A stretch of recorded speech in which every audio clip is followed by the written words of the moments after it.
Well, Daniel Mofokeng is with the SA National Cargo Transport Drivers Association. Daniel, good afternoon to you, and thank you very much indeed for your time. Are any of your members involved in setting trucks alight? No, Mr. Stephen, none of our members are involved in this kind of barbaric behavior, and we condemn this barbaric behavior in strongest possible terms, and we don't encourage it to happen in the country, whereby we see the trucks being tortured and the infrastructure being vandalized as well. So we don't condone such behavior, and we distance ourselves from this kind of happenings. Do you know who may be responsible for this? I mean, it seems to me if you've got 3 separate sets of attacks in just 4 or 5 days, it looks coordinated, doesn't it? Yeah, it is actually quite coordinated, and you see that the people who are doing this are very much strategical in dealing with their issue. But now, Mr. Stephen, let me take you 6 years ago when this whole thing started.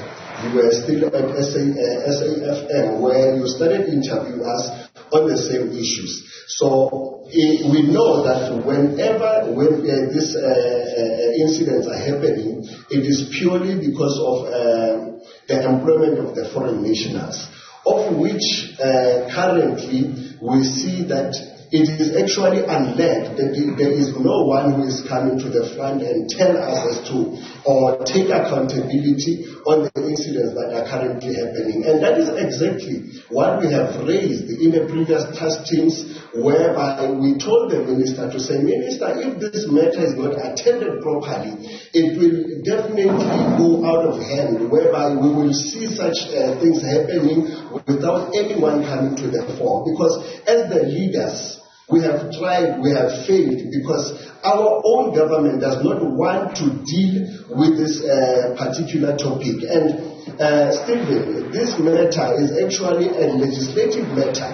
There are provisions that are dealing with this particular topic of the employment of the foreign nationals. So now we see that it has gotten out of hand just for simply not for failing to provide oversight in the laws of the country, that is from the Department of Employment and Labour. So the problem is enforcement, as you put it, and there was supposed to be a task team, there were big meetings. Is the task team not doing anything? Have the police not changed what they're doing? Has there been no change at all since that agreement?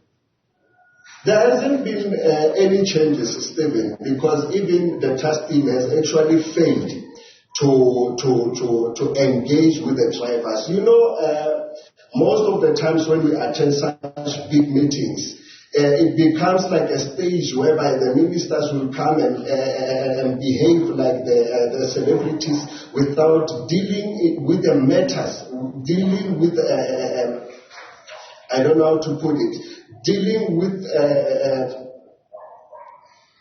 the gist of the matter. Yes, so whenever we went to the meetings, we will not be entertained. Somebody will just sit there and tell us, no, this is what we are going to do, this is what we are going to do. But in terms of applying the laws that we currently have, we don't see anyone coming to the front in terms of dealing with this issue.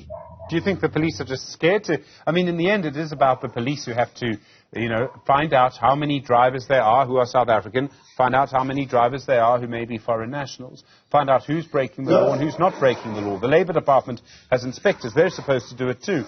Are they just failing to do that? Yeah, they're failing to do this. And remember, this is actually a Labour matter, not a police matter. It is criminal matter. So the Labour inspectors are the ones who are supposed to be visiting these companies or taking insight from us, taking information from the employees who are directly affected by the employment of the foreign nationals. Because as the employees, we know exactly who is employing these foreign nationals. So the Department of Labour is the one that is actually running away from its own laws, because when we look into the Employment Services Act of 2014, it stipulates very clear that the Department of Labor must verify these people. So you will agree with me, Stephen, when I say some of these foreign nationals are undocumented. So we don't even know their identity in the country, and that also puts the security of South Africa into jeopardy, whereby we will accept the terrorists who will come and kill our people using the very same trucks. So the Department of Labor has failed this money to deal with this issue. I don't think we need to be alarmist about terrorists and trucks. I'll let you state your view, but I don't know if we need to go that far in all of this.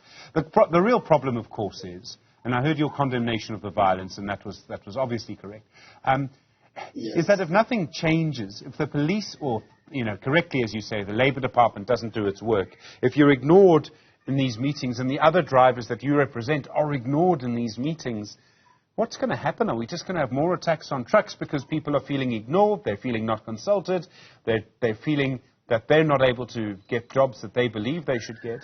And the frustration must be immense. So in the end, are we just going to have more violence against trucks, even though the violence is wrong? If this matter is not properly attended to, Stephen, I can assure you that it has already escalated. It has worsened.